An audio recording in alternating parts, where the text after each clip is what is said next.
Mission Impossible Final Reckoning starts with the US President ordering Ethan Hunt to surrender a key to an AI that's seizing control of global nuclear systems. Ethan refuses and continues hunting Gabriel while the entity shows him visions of nuclear apocalypse.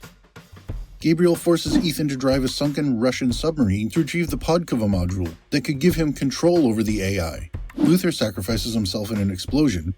Gabriel steals the poison pill malware that's humanity's only weapon against the entity. And Ethan has to chase him in a biplane dogfight while nuclear launch sequences activate worldwide. Ethan climbs onto Gabriel's plane mid-flight, breaks his arm, retrieves the poison pill and inserts it into the Podkova while falling through the sky so Grace can trap the AI in a physical drive seconds before it ends human civilization. That's Mission Impossible Final Reckoning, the sequel to Dead Reckoning, and apparently the final installment in the franchise until they decide to continue another 5 years later. In this video, we'll discover why Final Reckoning works as the perfect sequel. How did a movie everyone missed because of the Barbenheimer phenomenon become the foundation for one of the best action films ever made? Why does Final Reckoning succeed where most sequels fail catastrophically? How did Tom Cruise and Christopher McQuarrie turn a box office disappointment into the most emotionally satisfying Mission Impossible film yet? Before I break down why this movie is a masterclass in sequel filmmaking, I need to ask, have you actually seen Dead Reckoning Part 1?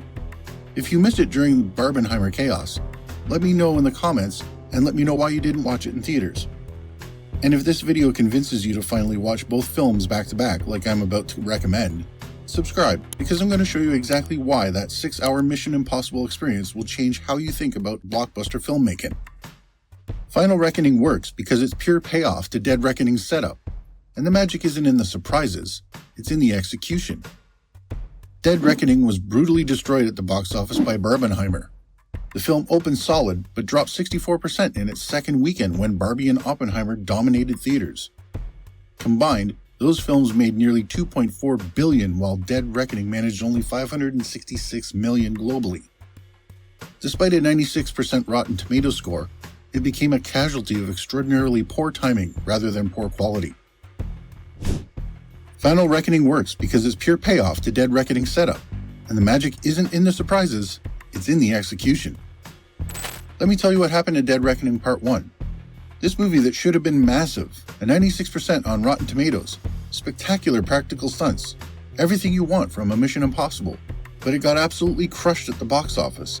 And it wasn't because the movie was bad, it was because of the worst possible timing in Hollywood history. Barbie and Oppenheimer came out the same weekend and completely dominated everything.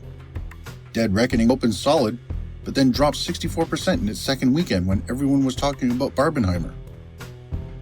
While those two films combined made nearly $2.4 billion worldwide, Dead Reckoning could only manage $566 million globally.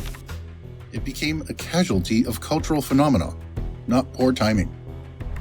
Because of this box office disaster, the makers knew most people hadn't seen Dead Reckoning, so Final Reckoning dumps a lot of information on you at the beginning. If you're watching these back to back, that's honestly the only low point of the entire experience. But once it gets past that exposition, something magical happens. The pacing improves instantly because we already understand the characters, stakes, and mythology. The submarine sequence I mentioned? 20 minutes of underwater tension with zero exposition because you already know why the Podkova matters.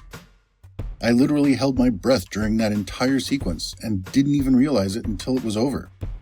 No dialogue, barely any sound except for creaking metal and Ethan's breathing apparatus. Just pure visual storytelling and tension.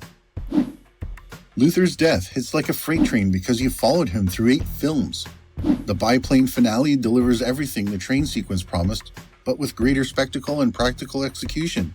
Each Mission Impossible film has developed its own visual DNA. Ghost Protocol's sleek, tech-heavy blues and grays, Rogue Nation's European elegance with golden color grading, Fallout's saturated brutality and desperate energy. Final Reckoning continues Dead Reckoning's earthier tones with natural lighting, making that biplane sequence happen in bright daylight with nowhere to hide. If you showed me random photos from each Mission Impossible film, I could tell you exactly which one it's from just by looking at the color, tone, and location. The franchise has some of the best action set pieces in cinema history, and each one is visually distinct. Ghost Protocol's Burj Khalifa climb with the pristine desert backdrop, Rogue Nation's underwater vault with those moody blues, Fallout's helicopter chase through dark mountainous terrain with that desperate urgency. You can differentiate every major action sequence not just by what's happening, but by how it looks and feels. This is superior character development disguised as an action movie. Benji's evolution from computer technician to co-leader reaches its natural conclusion. The film provides satisfying closure to long-running arcs without feeling forced or manipulative. But let me be honest about the flaws. Gabriel remains charismatically vacant, bringing minimal menace despite being the main villain. The 160-minute runtime feels indulgent, and this is probably the only Mission Impossible movie with so much exposition. Beyond that initial recap I mentioned, there's excessive entity exposition throughout the middle sections that drags, instead of focusing on action. I think this is the most exposition-heavy film in the entire franchise, which is saying something for a series known for its lean storytelling. While it's a perfect sequel, it's of course not a perfect movie, but it's way better than anything else in the market right now. Mission Impossible Final Reckoning isn't the perfect sequel to an underrated film. It's proof that sometimes the best stories are the ones that assume you're smart enough to keep up. Speaking of movies that were criminally underrated and deserve way more attention, I broke down exactly how Netflix cracked the code of creating perfectly adequate entertainment that nobody talks about, but millions watch anyway. While Mission Impossible delivers cinematic excellence that gets overlooked, Netflix figured out how to make mediocre movies that dominate streaming charts and keep subscribers hooked.